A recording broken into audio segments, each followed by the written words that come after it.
Thank you so much.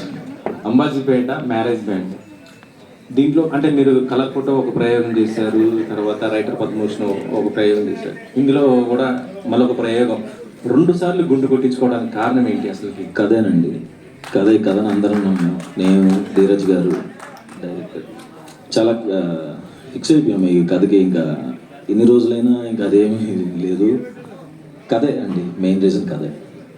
అంటే దీనివల్ల delay అవుతుంది కదా, అంత డిమాండ్ అవుతుంది దానికి. యా, బట్ నాకు ఇది నా కెరీర్లో చాలా స్పెషల్ సినిమా అండి. నాకు ఇదే నా ఫేవరెట్ ఫిలిం. నేను అందరం ప్రాణం పెట్టేసిన సినిమా అంటే ఇక ఫిక్స్ అయిపోయిన సినిమా.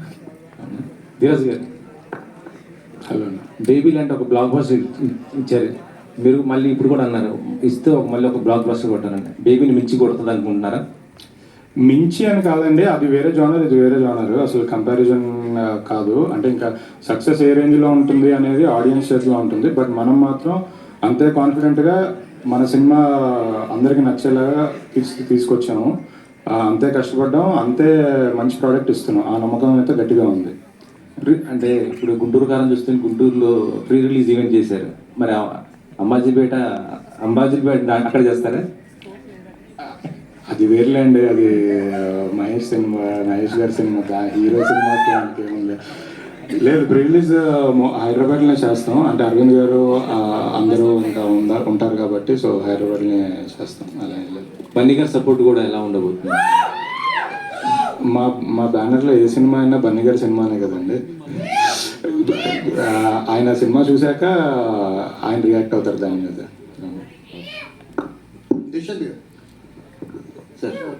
ఒక డిస్క్రిమినేషన్ గురించి మాట్లాడుతున్నట్టు అనిపిస్తుంది ట్రైలర్ చూస్తుంటే. సో ఈ బ్యాక్డ్రాప్ అదేనా? అంటే ఇప్పుడు కలర్ ఫోటో కూడా ఒక కలర్ డిస్క్రిమినేషన్ గురించి మాట్లాడారు. డిస్క్రిమినేషన్ అంటే ట్రైలర్ చూసి మనకు అలా అనిపించవచ్చు, కానీ డిస్క్రిమినేషన్ అంటే బేసిక్లీ కొన్ని రియల్ ఇన్సిడెంట్స్ మీద బేస్ చేసుకొని తీసిన సినిమా. సో డిస్క్రిమినేషన్ అనేది ఉంటుంది. మనం ఇక్కడ అంటే మీకు ట్రైలర్ చూస్తే అలా అనిపించవచ్చు, బట్ సినిమా చూస్తే మీకు క్లారిటీ వచ్చేస్తుంది ఏంటి అనేది.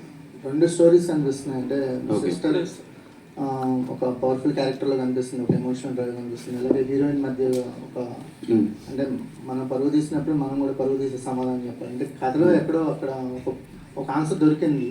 ఓకే, ఏం చెప్తారు? కథలో ఆన్సర్ దొరికింది అంటున్నారు కదా, ఆన్సర్ నేను ఇప్పుడే చెప్పనండి. అంటే ఏం చెప్తాను, ఏ ఫార్మేట్లో వెళ్ళిపోతుంది అంటే అదే మంచి ఇంటెన్స్ డ్రామా అయితే ఉంటుంది. అంటే చెప్పాను కదా, రియల్ ఇన్సిడెంట్స్ని బేస్ చేసుకొని తీసిన సినిమా అని. అంటే కొంచెం డెఫినెట్లీ 2 మిక్స్ అయ్యి ఉంటుంది. బట్ మీరు అడిగిన క్వశ్చన్ మీరు అలానే ఉంచండి, సినిమా చూసిన తర్వాత మీకు అర్థమవుతుంది ఖచ్చితంగా. అంటే మామూలు లవ్ స్టోరీ లాగా సింగిల్ థ్రెడ్ ఉండదు కదండి, ఏదన్నా కంటెంట్గా ఉండాలంటే. ఆయన ఆల్రెడీ చెప్పేసిన తర్వాత అడిగాను. డామినేషన్ సార్, ఇది మరీ బాగుంది. దుష్యంత్ గారు, అంటే మీరు సార్ చెప్పండి సార్. దుష్యంత్ గారు అంటే ఇందాక కుమార్ గారు అడిగిన ఎక్స్టెన్షన్ చెప్పండి. యాక్చువల్గా రంగస్థలం లాంటి సినిమాలు వచ్చినప్పుడు క్యాస్ట్ని డైరెక్ట్గా చెప్పకుండా ఇండైరెక్ట్గా చెప్తూ సినిమా అంతా జాగ్రత్తగా సబ్జెక్ట్ చేశారు. అవును అవును, అర్థం చేసుకుంటే తప్ప ఏ 2 కులాల మధ్య గొడవ అన్నది క్లారిటీ ఉండదు. అవును, అంటే సాధారణంగా సినిమాకి మనోభావాలు అవి దెబ్బతినడం ఇలాంటి కోసం. బట్ మీ సినిమాలో ఒక కమ్యూనిటీ అయితే ఓపెన్ కథపరంగా, బట్ అవతల కమ్యూనిటీ పరంగా మీరు చూసుకుని ఇబ్బంది లేకుండా డీల్ చేశారా? లేకపోతే అందులో మీరు తీస్తుంది గోదావరి జిల్లాలో, అంటే కమ్యూనిటీ గురించి అసలే మీరు తీస్తుంది గోదావరి జిల్లాలో. ఈ శిరోమండలం అన్నది గోదావరి జిల్లాలో ఎంత గడబిడో తెలిసిందే. సో మీరు ఎలాంటి జాగ్రత్తలు తీసుకున్నారు? అంటే నేను గోదావరి జిల్లా ఉన్నానండి. సో డెఫినెట్లీ అదైతే రాదండి. అంటే 2 కులాల మధ్యలో అనే దానికంటే ఇద్దరు మనుషుల మధ్యలో జరుగుద్ది. వాళ్ళిద్దరికి ఒక కులాలు ఉన్నాయి అంతే. సో అంటే వెంకటేష్ మహా గారు దీని ఫీల్డ్లోకి వచ్చారంటే కొంచెం బోల్డ్గా ఉంటుంది కదా. లేదండి, అంటే ఇందాక మీరు అడిగిందంటే యాక్చువల్లీ ఒక ఊర్లో జరుగుతున్న కథ చెప్తున్నప్పుడు ఆబ్వియస్లీ ఒక ఊర్లో 2-3 కులాల వాళ్ళు ఉంటారు, అంతే తప్ప ఇది మనం కులాల మధ్య ఏం చెప్పట్లేదండి. ఇది కథ ఏదైతే ఉందో దాని ప్రకారం చెప్పాను. ఎవరు హర్ట్ అయ్యేది అంత ఏముండదండి, అంతే ప్రాపర్.